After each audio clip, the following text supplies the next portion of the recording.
On Sunday, June 25th, Communist forces attacked the Republic of Korea. This attack has made it clear beyond all doubt that the international communist movement is willing to use armed invasion to conquer independent nations. An act of aggression such as this creates a very real danger to the security of all free nations. For 235 years, Marines have fought and prevailed in every clime and place.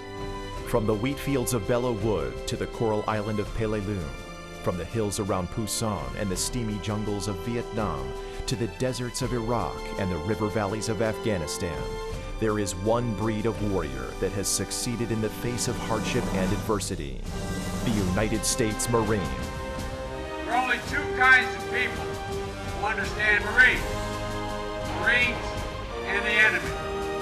And so it's true, freedom is not free, but the United States Marine Corps will pay most of your share.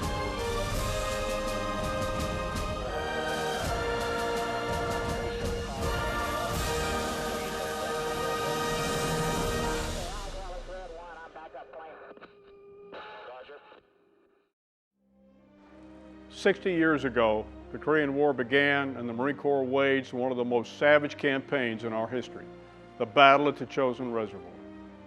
As we pause to celebrate the birthday of our Corps, we pay special tribute to the Marines of the Korean War and recognize their contribution to our legacy. Throughout the history of our Corps, United States Marines have operated from sea to shore and beyond. Marines have always prevailed against our nation's foe in every climate and place, and that legacy continues today through warriors like you. All I know is that I'm proud that even though I never went to boot camp, I can call myself a Marine.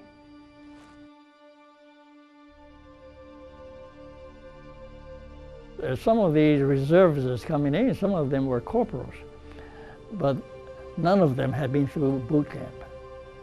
And this is where I guess I'm pretty much a stickler for discipline. And the gunny said, Lieutenant, you know, if this were stateside, half your men would be over the hill, but the other half will follow you to hell. And I said, well, everybody's going to follow me to hell.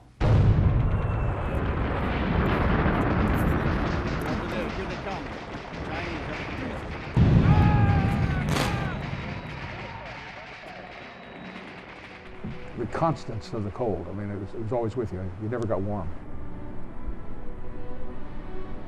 Not only cold, but it was scary. Scary cold when you can't see anything through the snow, but you know they're there. I could tell that something was going to happen. I just had a feeling. The 27th of November is when they first hit. They had like 100 and some thousand Chinese came in to wipe out the 1st Marine Division. Chinese attacked us, came across the field. Infantry units that attacked us with small arms. We're overrun every day and every night, but we held them back. The guys were coming off the hill and there were bodies all over the place and the snow was blood red and it was freezing cold. It was so cold. I would say that the cold was a blessing to me because I was wounded in so many different places. I would have bled to death had it not been for the cold coagulating the blood. My impression about the Marines, I mean, they did a darn good job. You know, we came out of there 70-some miles walking and bringing our equipment and majority of our dead and wounded. History shows that that phrase out of the Marine Corps hymn, any climb, any place, is true. We did what had to be done. We learned fast, and we were effective.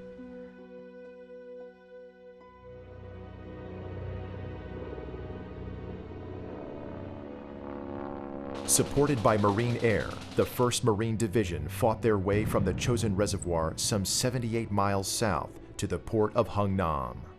Had it not been for air support, we would not have gotten out of there. You always tell the single men from the married men because of how high they came in. Of the nearly 15,000 Marines involved in the battle, over 4,400 were killed or wounded. The Chinese and North Korean forces suffered losses of over 37,000 men. I did my duty. I protected my fellow Marines. They protected me. And I'm prouder of that than the fact that the government decided to give me the Medal of Honor. The Chinese had the mission to annihilate the division, and they did not accomplish that. I can remember seeing artillery pieces with dead bodies wired on the barrel of the gun, like washed, taking them out of there to make sure that they got a decent burial. And it just really impressed me. The Marines at the reservoir were Marines like in the Second World War. They were Marines like they were in the First World War. They were truly superb.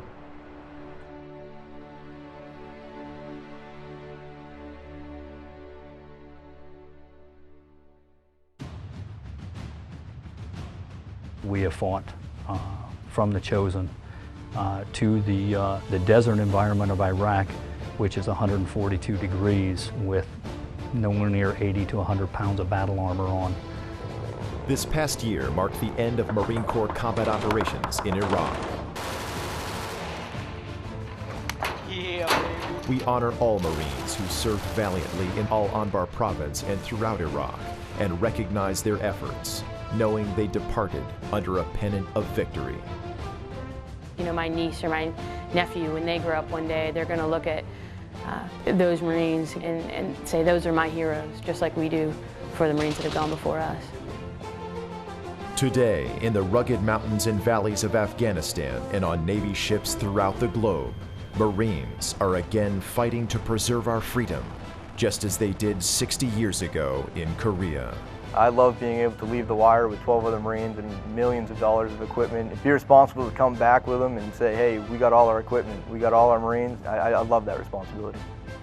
I think the Marines of today are as good, if not better, than they were back then. We have some of the finest young NCOs that the world will ever see. I look at them guys and like, oh, where's my helmet, you know?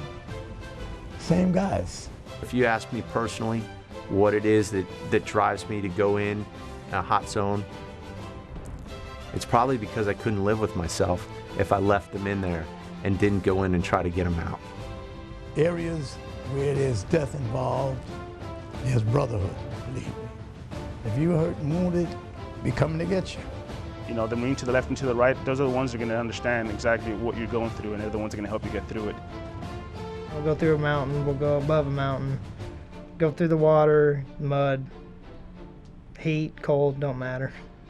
I believe, you know, any climb, any place, you know, not just with the terrain, the environment, but the Marines themselves. They don't care where they're at as long as they're doing their part. You know, seeing, you know, close to 150, 160 degrees of temperature change in 7 months, that if that's not any climbing place, I don't know what is. Synonymous with Korea in terms of mountainous environments. The Marines just get it done. They get it done. It is our duty to go out and do the bidding for our nation when they call upon us to serve. Since 1775, Marines have forged a legacy of warfighting excellence.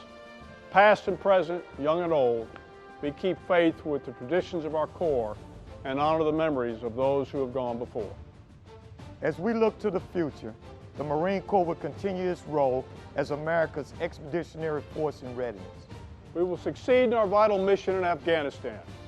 We'll respond to our nation's calling throughout the globe and reposture the Corps to meet the many challenges of the future. As we celebrate the 235th birthday of our Corps, we honor the heroes of the Korean War and salute the service of all Marines, past and present. And we appreciate the support and sacrifices of our families and friends. Happy birthday, Marines. And Semper Fidelis.